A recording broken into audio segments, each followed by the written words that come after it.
I don't know. Are you guys ready for the next comedian of the evening? Oh, thank you. Ma'am, you're great. I'm not throwing you into the act. All right, our next comedian, Dustin, thank you so much. Give it up for Dustin. Woo!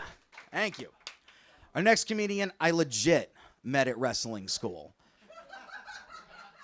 And we were poised to be the tag team champions. But we failed out, and we said, yeah, let's do... This was a different year. This was a different year than Toria and I, so this is... I've been to wrestling school many times. But this man is almost as big a fan of wrestling as me, so please give it up for the very funny Brendan Creecy.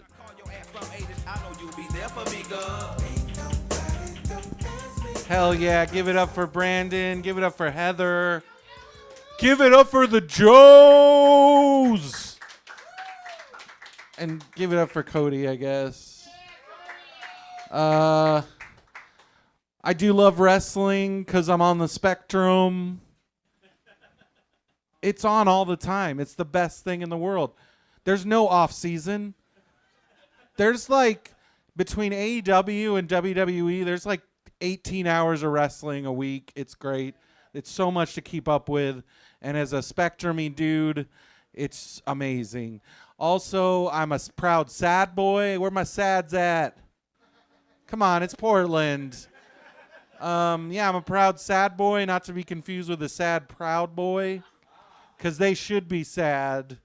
They should also go fuck themselves. Yeah, very sadly, though. Very sadly. Left hand. With the left hand. Sad. So, yeah, I got diagnosed with depression when I was 12. It was 1992. I was listening to a lot of Guns N' Roses. And I was writing the lyrics in my Trapper Keeper. And my mom found it. And she was like, oh no, my son is trapped in the cold November rain. We better lock him up. Thankfully, my dad swooped in and was like, slow your roll, Gail. Let's just get him some therapy. A lot less traumatizing, a lot less expensive than the psych ward. He was right. So yeah, I get a new diagnosis every 10 years, 20 anxiety, 30 ADHD, 40 PTSD. I am getting all the wrong letters. None of the good ones. No MBA, no PhD.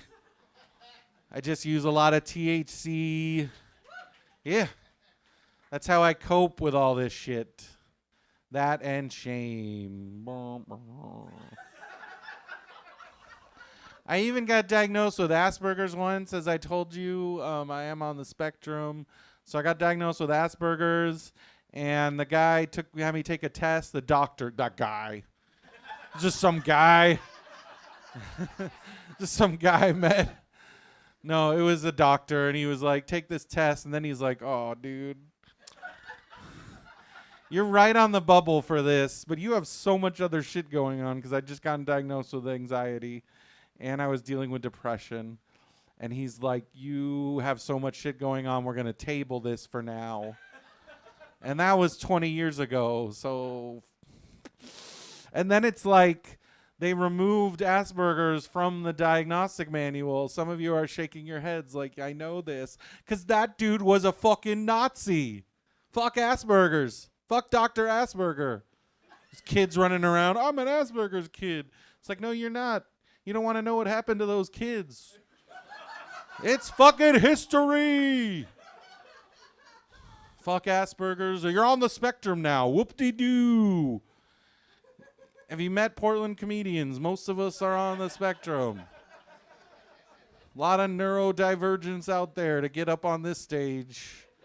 Neurodivergence, narcissism, depression, just a big cocktail of fucking... stage presence, baby. And it's like, so what? Can't make eye contact that well. So what? Spend thousands of dollars on WrestleMania tickets. That's between me and Vincent Kennedy McMahon Jr. Fuck that guy. I will tell you this right now. I do not support that man. He's bad. Don't Google him. It's disgusting. He's a bad, bad man. But I love WWE. I love it so much. I understand the Chick-fil-A conundrum now as a queer person. Can't stop, won't stop. Can't stop. I love it too much. I'm supporting the wrestlers, not the, oh. Fuck that chicken, man. But I'll watch that wrestling every fucking 3 days a week. But yeah, I love WWE so much. I once saw a commercial for WWE Fantasy Camp when I was having a manic episode. And so I took out a personal loan for $3,000 so I could go. Worth it. It was so worth it. It took me 7 years to pay that shit off, but I would do it again in a heartbeat. It was great. I got to go to the WWE Performance Center in Orlando, Florida, where the wrestlers train. And the first hour, I just watched them work out, and that was worth the $3,000 as a queer person. Just like sexy. And one of them even bench pressed me. It was very hot. And then you got to understand, it was like me and 8 super rich people that like do this kind of shit all the time. Like, I'm on my 8th VIP tour. I'm just like, fuck you. And then it's like a Make-A-Wish kid. R.I.P. to that kid. It was 7 years ago. I'm sorry. He was nice, and then he stopped emailing. Oh, but anyways, I got to meet my favorite wrestler. His name's Shinsuke Nakamura. You can Google him. He's fucking awesome. And he's from Japan, and I love him. And he's like, if you mix Freddie Mercury and Prince and Michael Jackson like all together, and it was like a Japanese dude that did MMA shit also. Fucking rad. Fucking rad. Anyways, I got to meet Shinsuke, and he's like, hey, Brendan, you don't look rich. Are you a Make-A-Wish kid? What's going on here? How'd you get here? This cost $3,000. Like, what's your story? I mean, he didn't say it like that, but that's basically the gist of it. And I'm like, well, I'm not rich. I'm not a Make-A-Wish kid. I'm just a sad boy. Just a sad boy. And he's like, when I get sad, I go surfing. I don't spend a lot of money on fancy trips. I'm like, oh, that's nice. That's nice, but I don't surf. You want to know why? Because my dad surfed, and he's dead. And Shinsuke just looked at me like, oh, shit, you are a sad boy. But yeah, that's right. My dad died when I was 13. He was jogging on his lunch break, got hit by a car, and that's why I don't exercise. I outlived him, so who's the asshole now? He used to pay me to do push-ups. He was ashamed of his fat son.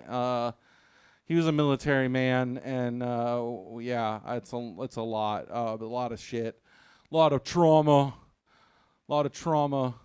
But I love my dad. He was also on the spectrum, but he was born in the 50s, so he went undiagnosed his whole life.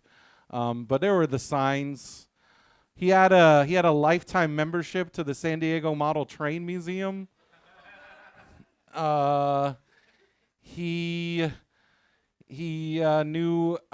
used MS-DOS, which I feel like you had to be on the spectrum to know how to use MS-DOS.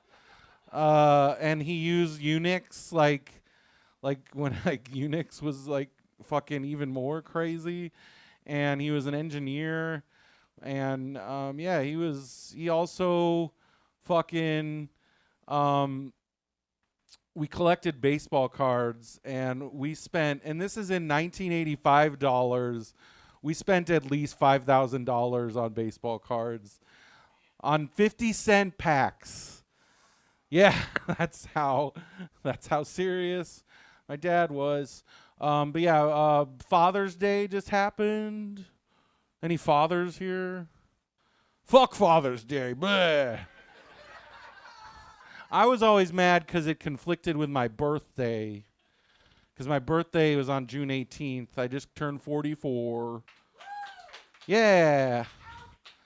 So, like, kids would be like, I can't come to your birthday party. I got to celebrate my dad. And I was like, fuck your dad. Nah. But anyways, I'm 44. I know I'm 44 because I was excited to get my new CPAP mask in the mail. Where are my C-pals? Yeah. Can't sleep, won't sleep. I'm on OHP. Where my pores at? Oh, it sounds like we have a lot of non-OHPers here. Thank you so much for the CPAP machine. Thank you. Your generosity is much appreciated. So yeah, they gave me a CPAP machine, and the mask they gave me cut my face up. It was like chafing the bottom of my nose because it wasn't a full face mask, and it was bullshit. So I'm like, this mask is bullshit. They're like, well, we gave you the cheapest one. I'm like, no shit, you're OHP. Can I please have the second cheapest one? So now I got the Vader full face, like it's great. And I can sleep. It's wonderful. I'm getting the REMs now. Getting them. I fucking love it. Still gay. I wasn't sure what was going to happen. Sleep apnea causes a lot of shit. Not gay, apparently, because I'm still all about that D. Happy Pride Month, everybody.